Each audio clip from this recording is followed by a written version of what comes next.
Diagnosing whether or not you need to replace your convertible top on your 986 Boxster isn't easy. It's an incredibly costly replacement. To be exact, it's over $600. So you want to make sure that you go through figuring out, troubleshooting everything possibly wrong with it first. And I'm not going to go over that in this video because I'm not an expert on that. But there's some things, particularly electrical problems, where if it's related to the sending the power from the button on the dashboard to the top, that you might want to see if you can fix, whether it's a fuse or something along the system first. But there's some things that you're going to need to replace the top no matter what.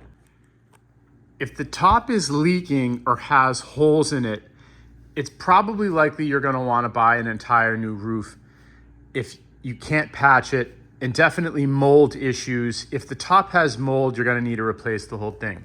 I'm going to put an affiliate link in the description of this video to purchase a replacement top off of Amazon. If you have any questions, you can put them in the comments.